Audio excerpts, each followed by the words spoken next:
has asked me to pop on to her page each day this week and talk to the group about some different methods, tools, techniques that they can use to help feel calm, relieve their anxiety.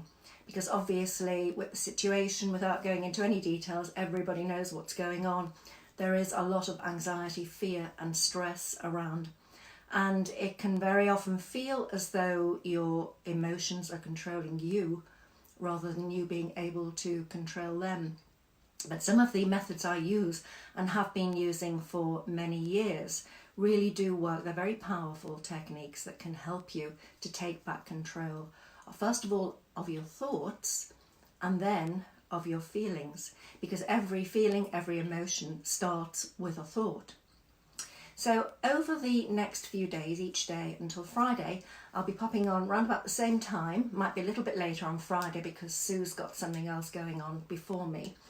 And I'll have a different technique or tool to share with you, including mindfulness, meditation, hypnosis, as in self-hypnosis, breathing techniques, and EFT, emotional freedom technique, or tapping, which some of you will have heard about or heard of. And I want to save that till Friday and maybe make it a slightly longer session that day so I can run through it with you, because it is such a powerful tool to have, apart from what's going on right now, but for all sorts of things every day, little frustrations, irritations, you can kind of just clear them away. I won't say too much about it now because I'll keep that for Friday. But today I'm going to talk to you about the power of the mind. Some of you will know quite a bit about that because there is a lot of information out there, but many people don't know. Many people don't realise that they can control their thoughts and that their thoughts do lead to their emotions. Most of the things that we spend our time worrying about are things that haven't actually happened, but we go into that what if mode. What if this happens? What if that happens? And our imaginations are so powerful that it feels as though they already have. We have all those associated emotions that we'd have if those awful things had happened. And although there are obviously some very unpleasant things actually going on now, most of the fears that most people have are more about the future, about the things that haven't happened yet. So the more we can be in the present time, in the now, by taking control of our thoughts, the more we can feel calm and relaxed and handle whatever's going on in that moment, just one moment at a time, one day at a time. It's only when we overburden ourselves by taking on too much, by thinking about all the what ifs, they're just overwhelming.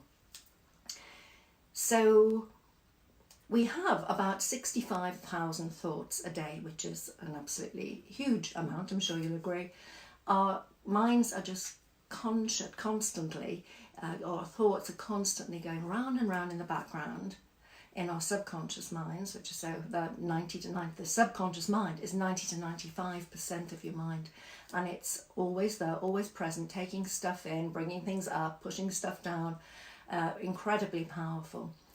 But it's playing, it's like an old broken vinyl record with a needle stuck, and it's just playing the same thoughts. Many of them are the same thoughts day after day, a huge percentage are, and many of them are negative, causing us to worry, causing us to, regardless of what's going on right now, perhaps beat ourselves up, put ourselves down, go over the past about things that have gone, that don't even exist anymore, but make us feel bad. If only I'd done this, I should have done that. If he hadn't done that, if they hadn't done that. So there are all these thoughts, and they are what lead to our feelings every day, throughout the day, even in our dreams. So our minds, actually, there are about 80 million, is it million or billion? I always get confused with figures, or I forget figures. It's about 11, sorry, there's 80 bits of information, or neurons, 80 million bits of neurons or going inside your brain. But there are 11 bits of information that are going on around us all the time. Just as you might be just focusing on one thing at the moment, and it might be me, but there's all sorts going on in your peripheral vision. And as you're kind of driving along, walking along, all sorts of things. And your conscious mind can only take in 40 to 120 bits of information at any given time. So the part of your brain which is known as the RAS, the reticular activating system, it's the back of your brain, and that's kind of like the gateway, and it knows that we can't handle all of those 11 billion bits of information. So it takes in what we're continuously thinking about, reading about, looking at, expecting, what we put our attention on. And it then believes that those things are important to us. We want to know more about those things. We want to see more of them. We want those things to happen. So it brings more of what we're focusing on into our reality, or into our whether it's virtual reality or actual reality. But we see and hear and feel more of those things. So the more we keep watching the news, reading about these things, and obviously we want to know to a degree. Part of us wants to know, and part of us wants to just push it out of our minds and not think about it, which is very difficult to do for many people. But if we can begin to take control of our thoughts, and I'm going to give you a tool to be able to do that, which works very quickly before we finish.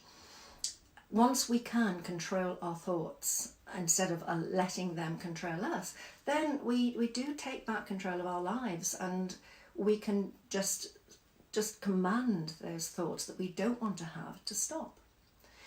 So I'll tell you now, actually, we'll move on to the actual tool. I'll tell you how you can do that.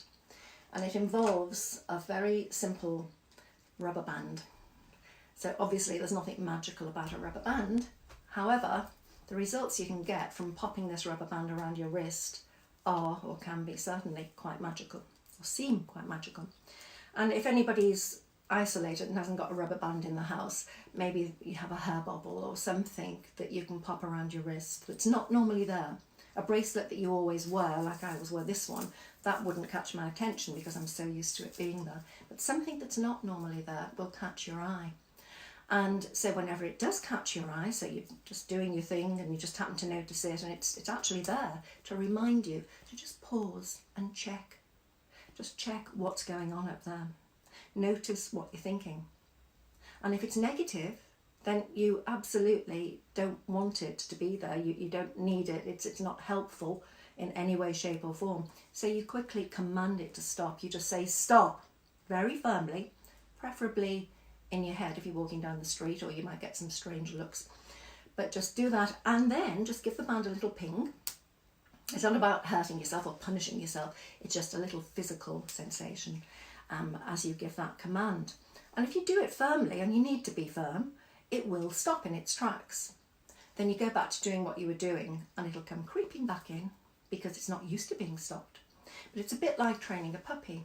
If you give a command to a puppy, if you've got a new puppy and it's jumping on the furniture and you want to train it not to, and you say down and you guide it to show it what you want it to do, then it will follow your guidance. But if you do it again the next day or even half an hour later, it'll just wag its tail and won't know what you want it to do. But by repetition, it gets the idea. So we can train our minds by just repeatedly, for a short period of time, within a week, within less than a week, you can find that you have got control over your thoughts. So obviously you're human, you are going to have negative thoughts and negative feelings. You are going to feel sad, scared, anxious, stressed, all sorts of feelings, angry even. But it's about identifying those thoughts that you're having that are leading to those feelings, and thinking, do I want to have those feelings? Can I stop them? And if you can, then you do. So once you've done that, you've caught those thoughts, you've stopped them in their tracks, and even better or more powerful addition to do as well is to say something positive. So immediately you turn your attention towards something you do want to think about, something that you love, like, enjoy, or a person that you really care about, or a pet, or somewhere you love going to, you love being, maybe a country, a holiday place, and that immediately brings on positive feelings. So you're not changing what's going on outside of you. That's impossible, unfortunately, but you are changing what's going on inside of you. You are creating positive thoughts, and you are causing the associated emotions of gratitude, of love, of calm, of peace. So I invite you to all find a rubber band or something similar. Some of you may already know about this technique. It's something that I do often talk about. I've given talks and I've written about it. It's one of the exercises in my book and at the vision board workshop I did recently. But it's always good to be reminded. We forget, we read things, we hear things and think, great, I'm going to start doing that. And then very quickly we forget about them. So it's a reminder for everybody who's watching today. And if anybody's got any questions, please just type them in. I can't see without my glasses, so I can't read what's on the screen right now, but I will definitely go back and have a look if you have any questions or anything at all that you want to ask me, share with me, please do.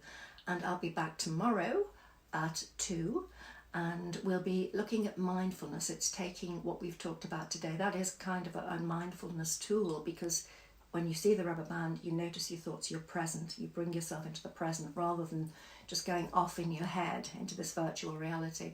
So that is one aspect of mindfulness, but there's a lot more to mindfulness. So I'm going to talk more about that tomorrow, and I hope some or all of you can make it then for another short Toni's Top Tips, Techniques and Therapies, or whatever I've called it today. It invited me to give it a name, so that was what came into my head.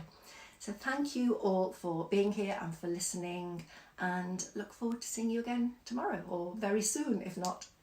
Bye for now.